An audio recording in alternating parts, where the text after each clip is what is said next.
Hello and welcome back to Division 5G Week 2 recap.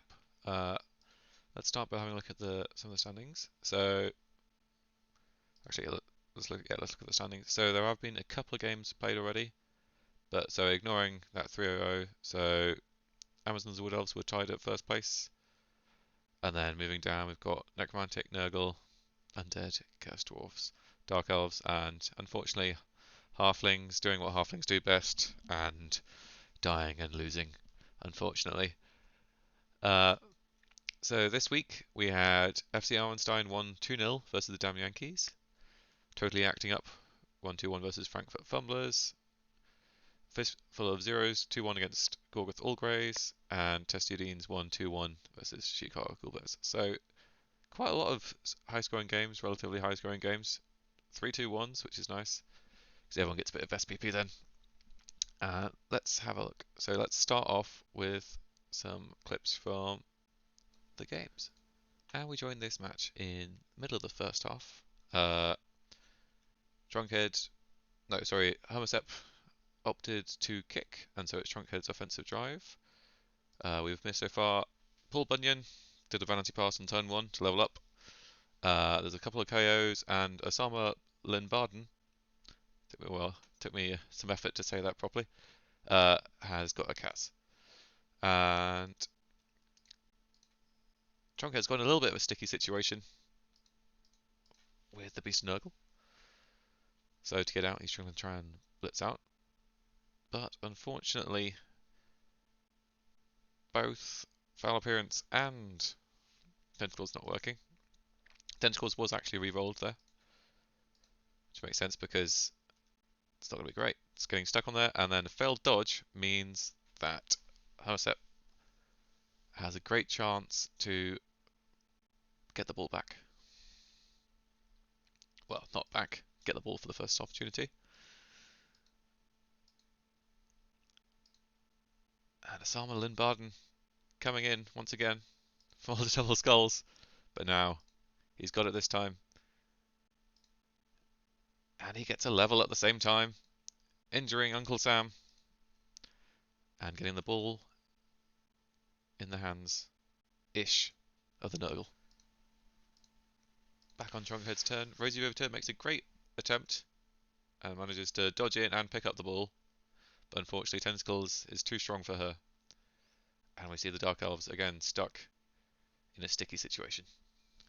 Having got stuck in the trap of the Tentacles, Rosie the Riveter now gets beat on by the Beast of Nurgle, and the ball gets loose, and what's more,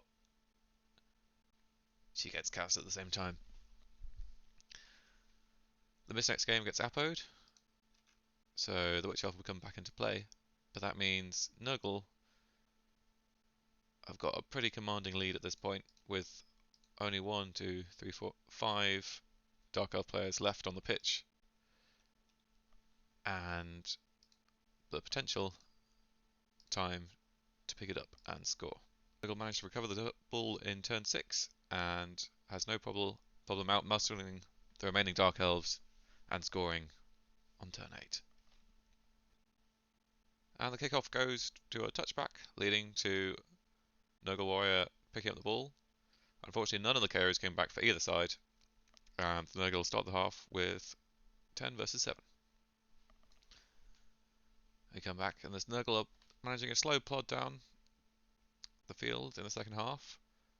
So I had to re-roll that 1 and 9 there. And Captain America gets taken out by Pestigor Hakan. What's his name? Yilmaz.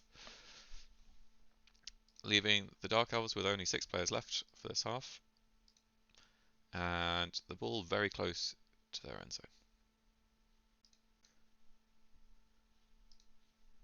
A couple of turns later, and the Dark Elves have managed to put on a bit more pressure, forcing the Nurgle into a bit of a hard to stall situation. That Devil Skull's almost cost him a Nurgle Warrior touchdown, potentially. However, Hera von Armenstein managed to walk it in for 2-0 on turn 13. We kick off with a riot on the next drive, leaving Trunkhead only 3 turns to score, and not many players to do it with. So he pushes down the sideline to try and make a quick 2-turn score. However, unfortunately, as we'll see here, John Rambo fails his GFIs, leaving the Nurgle a great opportunity to put pressure on the ball and even tentacles. And there we have it. Dark Elves are unable to recover from that GFI and all the rest of their not great dice. And Hammersep takes the win 2-0. MVPs go to the Beast and Nurgle and the Blitzer, both level. So at least that's a consolation prize to Trunkhead, and Hammersep gets even more levels from the game. So from that SPP Fest, Hammersep is given Strength plus Beast and Nurgle, and Block and Dodge on the 2 Nurgle Warriors that are leveled. Ignore the Claw and the second block. They have come from a week 3 game which has already been played. And with the Strength plus and some extra Nurgle developments, this Nurgle team's really started kicking off. Interestingly, a second dodge on Asoma Lin Barden. Hammersep, why is that so hard to say? And so I talked a little bit about this about Mutombo. Also took dodge, and it does mean they'll be slightly slower to level, but eventually there will be really nice roadblocks. Jumping over to Trunkhead's team, I believe they have also played. Oh no, they have not played that week 3 game yet. So we can see Paul Bunyan, who did the pass, managed to get dodge. Captain America is still missing next game, I believe that is. Yep. And John Rambo, the blitzer with Mighty Blow, who snagged the MVP and got a level, is taking tackle. Next up, we have Rogbart versus Drunken in the Frankfurt Fumblers versus Totally Acting Up, in which we see a chef, a wizard, and Puggy in here. And we also get to see the small miracle of a halfling pass on the first turn. The chef stole 2 rerolls, a Rogbart got 1 back, and has actually got 2 fame, putting them in a nice position for kickoff results. Halfway through the first half, and Peter Cushing is actually the first member of the necromantic team to draw blood on the halflings. We have seen some fouling attempts going with KOs, and I think a zombie was hurt regen. Other than that, halflings are making slow progress and maybe getting in the range of trying a throw. Halfling turn 6, and they've been slowly removed and getting in a situation where they're running out of flings. Puggy makes a dodge, and he fails the reroll, leaving the ball pretty much open to a blitz. Rogbart quickly capitalizes on the open ball and manages to power the fling with the wolf blitz. And the scatter is good, leaving the ball open to being picked up, apart from it's in a tackle zone. The ghoul doesn't care though, and soon manages to run away with it, leaving the halflings looking like they might be going 1-0 down in the first half. Drunken looks to get a 1 dice on the ball, however, with flings being able to run very fast, he is forced to use a reroll on the GFI. And then Fastolf Twin Toes gathers himself trying to dodge out, leaving the ghoul only a blitz free away. The ghoul is fairly easily blitzed free, allowing Rogbart to run away with it and stall for turn 8. Odo Carrot makes a brave blitz, managing to dodge past the wolf and uphill the ghoul, pushes aren't good enough, as I'll make him score, and neither is a skull, leaving Odo Carrot KO'd and Rugbot free to score. Rugbot actually decided to hand off to the wolf to score on the wolf instead of the ghoul, and we join in the second half where Rugbot has lost all his reballs, leaving a tricky drive for the Necromantic. Rugbot sensibly starts his drive, ignoring the trees and not getting stuck on them too much. However, a white pass goes inaccurate, leaving the ball in the middle, potentially where a thrown halfling could catch it. Drunken spots the opportunity and clears a path for Minto Spoonit to run through and scoop up the ball. However, in the middle of all these necromantic players, he can't hold on to it for long. So, chucking it back. Although risky, actually works out. 5+ pass, and now Rugbart's probably wondering what on earth went wrong. Turn 2 of my second half on my drive, and the halflings would have got the ball in a cage.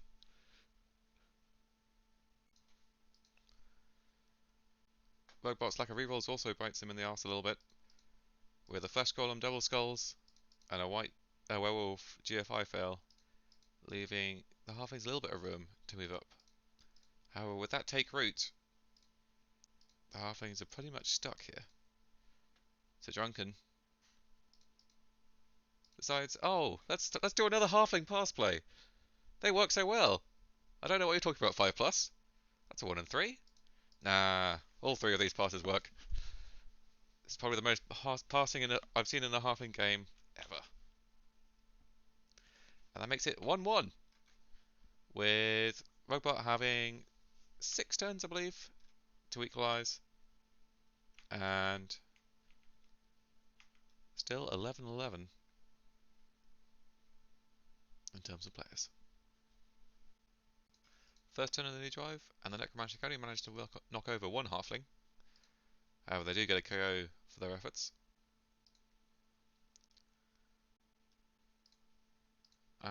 Still with 0 rerolls, they didn't get any on the kickoff, and that's another failure, leaving the ball open.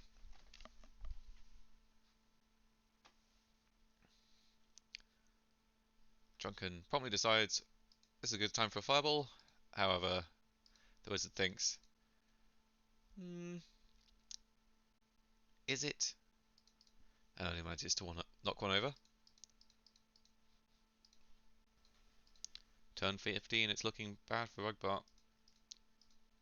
The only person who's in scoring range at the moment is Lance Henriksen, the werewolf, and they're all in 2 tackle zones. However, Bill Paxton doesn't care. Dodges in, dodges out. Who needs rerolls when you've got Bill Paxton? And he makes it look easy, with Lance Henriksen managing to get the touchdown. Turn 15, and Drunken's going for a 1-turn throw teammate touchdown with Odo Carrot. However, unfortunately, Odo cannot hang on to the ball very well and lets it get out of his grasp, leaving Rugbart the task of trying to block another 1-turn throw teammate touchdown attempt next turn. With the treemen left surrounded by zombies and flesh golems and wights, it's looking unlikely for the 1-turn touchdown by Drunken, as any of these throws are going to be in a massive number of tackle zones, and he has to get the ball into the hands of someone to start with anyway. So, looks like we're going for the blitz on a white to try and scatter the ball. Or maybe not scatter the ball. No, not scatter the ball, but he does manage to get off most of the tackle zones off this tree. This tree can block off the other one. And that's all most of the tackle zones off the ball as well.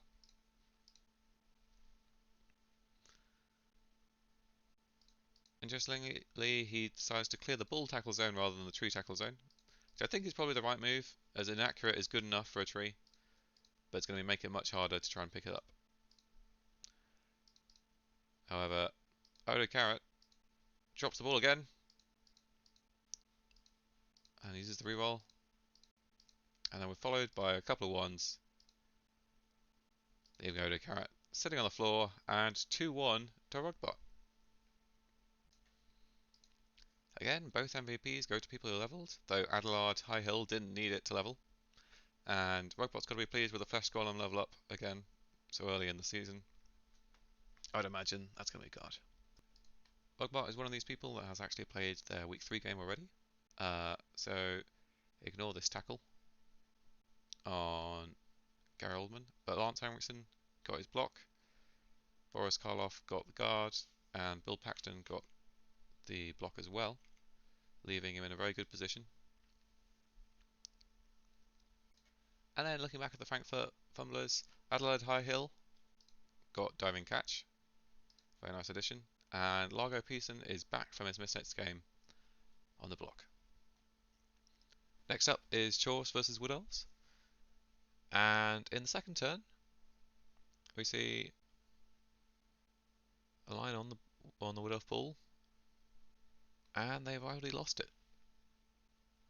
The War Dancer is KO'd, and that's a sure feet failure, leaving the Wood Elves able to recover a little bit.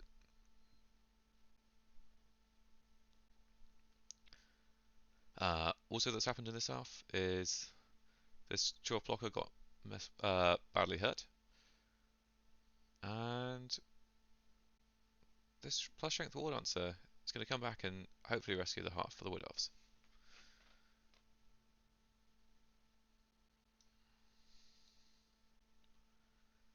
But with that 1 and 9, it's going to leave it very risky for these Wood Elves. As anything that's now a 1 could leave the Chorfs in a position to recapture. Fortunately for Waleed, the Wood Elves do manage to get away with it. However, after a blitz from the Chorfs, leaving the stunned plus strength War Dancer, leaves Waleed with pretty much no option but left to score on turn 6.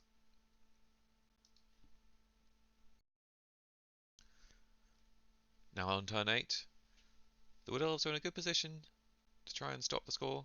The Hobgoblins got to make both GFIs to be able to get there in time, and with the plus strength sidestepper on the ball, makes it very hard for the Chorfs to make it through. Well, the Chorfs managed to get the War Dancer on the ground, but with only a 5+ dodge available, that leaves the Hobgoblin on the floor and no score for Gunnerside. Early on in the second half, and the plus strength War Dancer with sidestep is on the ball, and sidestep being annoying as usual, with no powers being found so far, means that this ball is still rather unsafe and probably going to be blocked by the plus strength War Dancer next turn.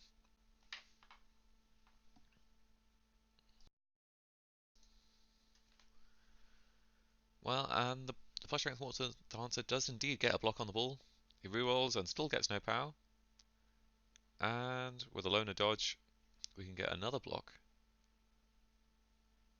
Another 2 dice. And still no power. So the ball remains in Chorf hands. A successful Chorf turn leaves the plus strength War Dancer KO'd, and the Wood Elf team with hardly anything left to get. They've got very little people who aren't loners left, and of those, they don't have the tools of the War Dancers anymore, meaning it's going to be a hard drive for the Wood Elves to break.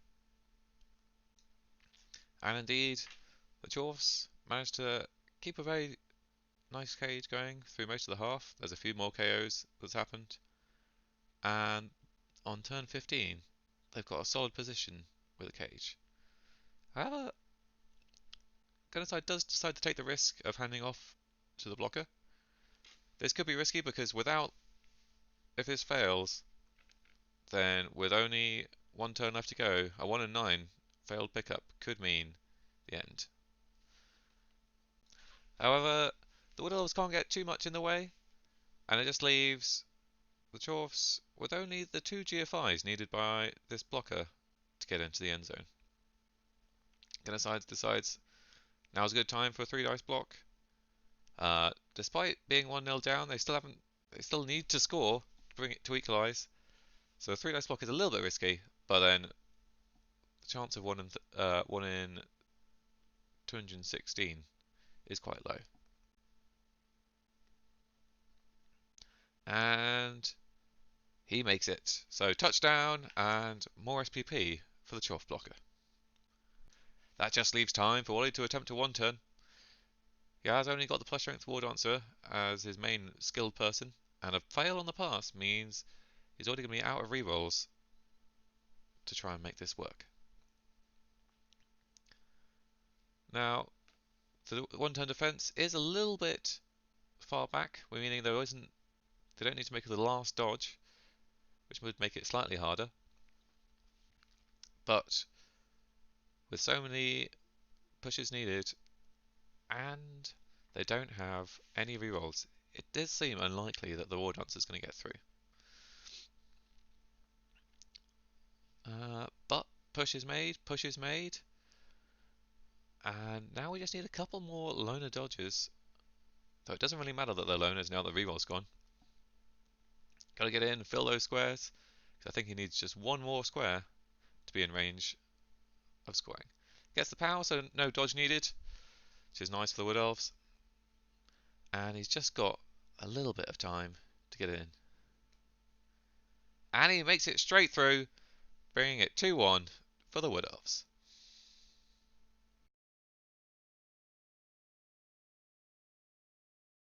After that game, Loner MVP for the Wood Elves. It's a bit of a shame, but the Chorfs can be happy with the consolation prize of getting MVP on the blocker, which will level him up. Looking then at the Chorf team, and he still doesn't quite have enough money to replace the Bull Centaur, but there's an extra Mighty Blow from that blocker that leveled up. But that 120k for not having an extra Bull Centaur is going to be annoying for next game. Looking then at the Wood Elves, Lionman leveled up to get guard, and also a catcher was bought. This leaves Waleed with only 3 loners into the next game, and they potentially could buy an extra catcher if they wanted to. We join the last game of Amazons versus Undead, quite late on turn 7. The Undead have had a hard time pushing forward, and are now in a little bit of a pickle with Amazons basing the ball. A handoff to the guard ghoul means they could run away with it. However, then a failed skull from the zombie means it is in a very dangerous position. The Amazons decide that this could be an opportunity for a surf. There's lots of change pushes, and indeed they do go to blitz the guard ghoul. Pushes that ghoul out, and that's potentially a surf there if needed. And they do get another block on the guard ghoul to try and make this work. The power is gotten though, and what happens to the ball? The ball goes out and deep into the undead half, which is a good position for the Amazons. They've got players there which could come on and pick up the ball. The last ghoul is surfed, and nothing happens. The undead were unable to reach the ball, and with a pickup from the Amazons, they only have to face the tripwire to score. 1 on the first roll, and they pass on the second roll, leaving them 1-0 up at the end of the first half. Into the second half, and with the undead slower pieces concentrated down in the middle, that's leave the Amazons a chance to run up the side and push for a quick score. Going into the next turn, the undead did manage to slight screen, but a blitz and a block meant that white gets cleared, and the lineman no longer has to do any dodges. They still have to do a GFI, so some safe moves were made first to block off those ghouls in case anything fails. And there was potentially a chance to stall, but the ghouls needed a 4+3+, which is potentially going to happen, and so the lineman walks it in to score 2-0. Last drive of the half, and Mummy got a Kaz to get some SPP and level up. And a kick-off result of meaning rain made it hard for the ghouls to pick it up. And with some aggressive basing, it does leave the undead in a sticky situation, and they make a dodge to score 2-1 with 1 turn left to go.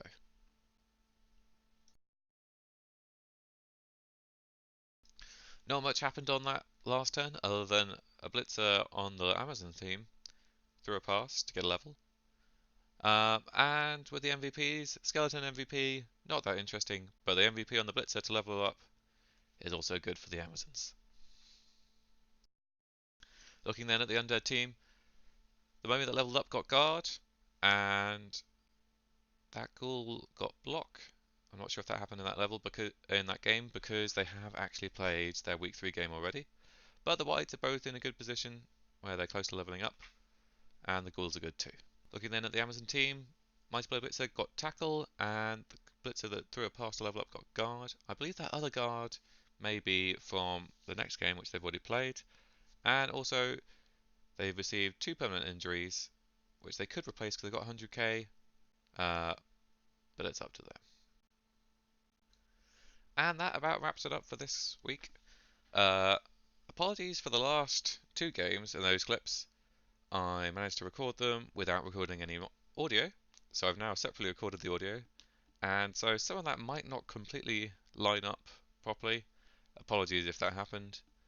Uh, I'm not going to look ahead of next week's games because I know a couple of them have already been played, so we'll look in that in more detail next week, and I don't want to spoil it too much.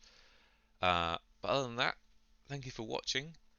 I think this is definitely going to be the last time I do basically a play-by-play of what happened during the games because that took far too long. I think I've spent almost 5 hours on it now. Partly because I had to re-record all of that audio, as I just said. And yeah, so next week, definitely a shorter video, probably only a few clips, like some highlights like the 1 turn and some halfling passes. So again, let me know if anything particularly interesting happens or someone dies or something like that, which I'll try and include, but not quite do as many clips as I did this week. That said, I hope you enjoyed it, and I'll see you next time.